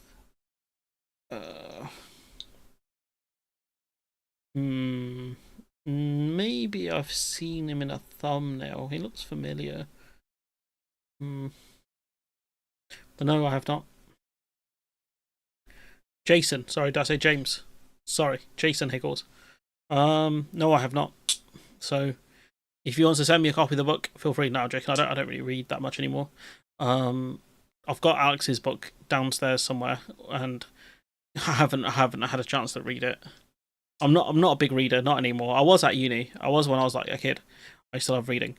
My favourite book being I Know What You Did Last Wednesday, a murder mystery with the Diamond Brothers. And I think I read most of the books by the Diamond Brothers, in that set. Give me your email address and I'll give you the audiobook. Maybe another time, bro. Maybe another time. But yeah, I think that was one of my favourite books back then. The Diamond Brothers, a very good set. Unfortunately, the author is a Tory, Anthony Horowitz. Tragic, I know. But yeah, the Diamond Brothers were great. Tim, and I can't remember what the main character's name was. There was the French confectionery, which was about a certain white powder being used to being smuggled around. Another one about a guy who kept getting second place and decided to murder everyone who was from his school alumni. That was great in his year group. And there was a third one in the set. It was a 3-in-1. I can't remember what the third one was. Yeah, it's great. The guy, his brother worked in the police force. And he had to become a private detective because he threw his CO. I don't know the exact phrase we have in England, but he threw his senior under a bus because of he threw his senior under a bus because he thought there was a bomb in his car, and then he tried to make amends by buying his boss grapes, like a box of grapes. So yeah. I got sucked into reading via Terry Pratchett. I'll never forget bursting into absolute hysterical laughter because of the ending of The Colour of Magic and found the power of books. I read his books to my son. Yeah, I thought they were cool. One of my other favourite. It's not a book. It's not a novel. It's a manga, but it's Jacko the Galactic Patrolman, because there's one panel in there where he goes, "Who was that guy?" So I don't know, but he beat us in one panel, and I was like, "Damn it, Toriyama, you mad genius!" But yeah. Kind of turned the references up to 11 in this video, which is great. So I don't know what more to say really on this one. I think we might have to end it on one more reference. I think one more reference that we've already seen in this video, but I will work on it being a bit more organized. But it's kind of stuff that comes to mind as soon as soon as I've made a point, I guess. So yeah, we'll end it on this one. Big up, Bruno. Oh shoot, where's it gone? This is where we'll end it. It's outrageous, that goal. You shouldn't be able to do that. Not in a professional setting. Not even in Sunday League should you be able to do that. But yeah, anyways guys, I'm gonna leave it there. Let me know what you think in the comments if you do watch this one back. I will be working on content a lot more. Honestly, it's just a lot going through my mind at the moment, like from work, just personal stuff. It's just there's a lot going on. Like even with the podcast stuff, I can't divulge. But yeah, I do, like me, like there's a Mike Shinoda line where he, me quitting would be a travesty, and I kind of feel like that with this space. Like if I did leave it, I just don't think I could. I don't think I could, and I think it's a good space. Like, you know, there aren't many people better than me in this space, guys. I'll be honest, and there aren't many that could do, you know, can explain things how I explain stuff to people. It's just the way I am. It's the way I was raised. The stuff I grew up watching. You know, how many other people in politics grew up fucking obsessing over Metal Gear and things like that? Not many. But point being is there isn't anyone really like me in the space. But yeah, so it'd be a travesty if I went. I think that's me speaking personally. But at the same time, like, you know, I've had a lot of thoughts over the last couple of weeks and about, you know, lots of different things, and I'm not 100% sure yet about everything. But I really got to like focus my time in more about what I want to achieve. And I haven't achieved the things I wanted to get done this year, which is frustrating. But it means I just have to lock in for the last half of the year, really, because we are in the second half of the year. Well, we passed second half of the year in July, so we're in Q3 now. So I need to really lock it in and think about what I actually want to get done this year. So, anyways, guys, I appreciate you all as always. Let me know what you think in the comments below. As always, like, comment, share, subscribe, support the channel on Patreon if you can, and yeah, I'll catch you guys at some point next week. Bye bye.